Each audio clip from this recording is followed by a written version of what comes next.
Ini ada masalah-masalah yang harus diketahui juga, ini yang sering terjadi di Indonesia.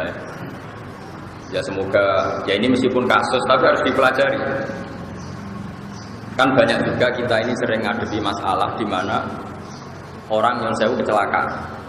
Jadi sebelum nikah sudah hamil. Itu sampai sekarang jadi perdebatan. Ya sebelum nikah sudah hamil. Itu baik di nikah yang menghamili maupun enggak. Itu ada iddah apa enggak? Saya ulang lagi ya. Kalau dinikahi orang yang menghamili atau enggak, itu perlu iddah enggak? Karena posisi apa? Kecelakaan hamil, posisi menghamil. Nah, karena perdebatannya ulama itu satu, ketika ada ayat wala tangihu manakaha aba'ukum minan nisa illa maqad salaf. Itu nikah maknane akad, apa nikah maknane wati? Wati itu hubungan intim. Kalau selain madzhab Syafi'i mengatakan nikah di situ maknanya baik nikah sah maupun nikah atau wati. Sehingga misalnya Zaid punya bapak, yang bapaknya Zaid itu mensetujui Sri zina. Itu Zaid itu nggak boleh menikahi Sri karena Zaid ini dianggap juga anaknya Sri. Karena selain madzhab Syafi'i kalau maknanya gini, kamu jangan mewati orang yang pernah diwati bapak kamu, sehingga memasukkan zina, memasukkan nikah sahih. Jadi nikah sahih yang masuk itu, nikah zina apa? Zina juga. Tapi kalau madzhab Syafi'i tidak, nikah itu kalau tidak sahih atau hubungan intim kalau tidak sahih itu enggak mutabar, apa? Enggak mutabar. Sehingga ini agak dianggap hamil, sehingga ya tidak ada iddah. Makanya ada kiai-kiai Jawa. Makanya nanti tak polling semua. Di daerah kamu kalau ada orang kadung hamil, rata-rata dinikahkan nunggu lahir apa enggak? Enggak, boleh. Di daerah kamu mungkin pernah dengar. Enggak usah nunggu kelahiran tuh. Kok pengalaman deh, diforakan. Enggak, di polling aja ini dijawab karena agama ini butuh konsensus. Saya sudah bilang tadi, mara'ahul muslimuna hasanan bahwa indawahi hasan. Saya sendiri munfarid atau ahadi. Saya enggak boleh berstatement hukum sendiri, harus nunggu konsensus.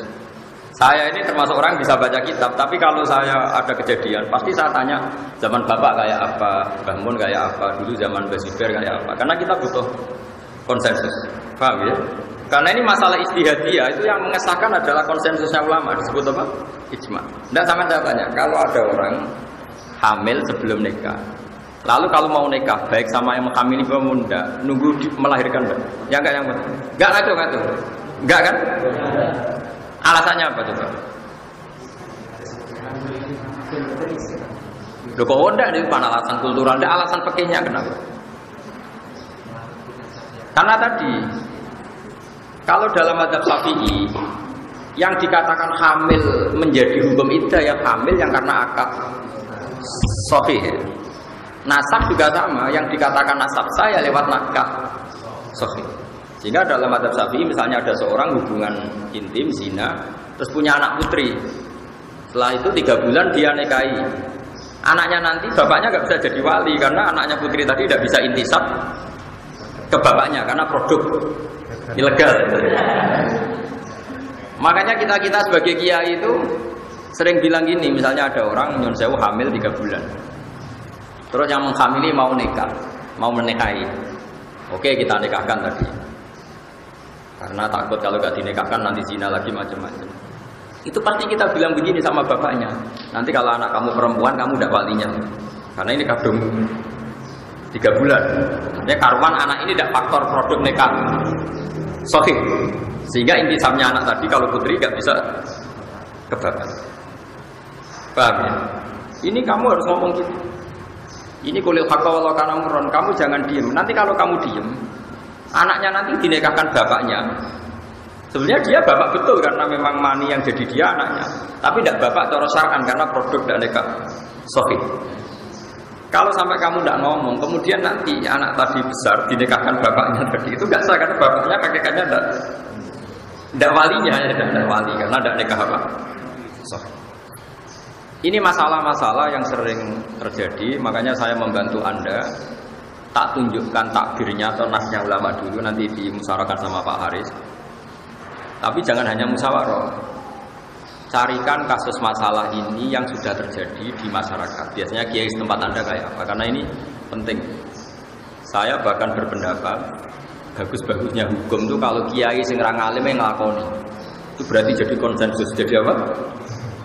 Konsensus. Ini penting saya aturkan. Begini misalnya, saya itu berkali-kali berdoa sama Allah. Kehebatan orang Indonesia itu sing ra roh hukumnya ketok alim. Gara-gara dia dikonsensuskan. Hukum itu taruh saja misalnya begini. Ada orang fasik gak sholat.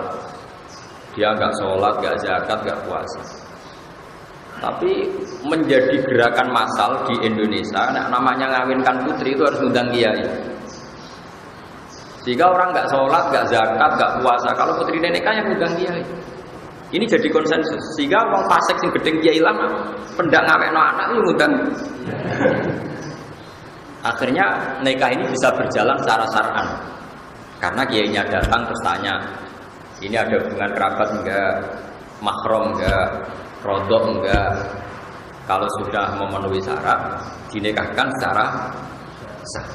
Meskipun orang ini benci kiai, tapi dia dipaksa oleh satu komunitas nikah undang kiai ku elek, koyo rasa. Ini pentingnya konsensus. Padahal si walinya tadi gak ngerti pentingnya kiai, bahkan benci kiai seumur-umurnya. Nah menurut saya dalam konteks seperti ini kiainya wajib datang, karena dengan dia datang berarti nikah yang terjadi adalah syar'i.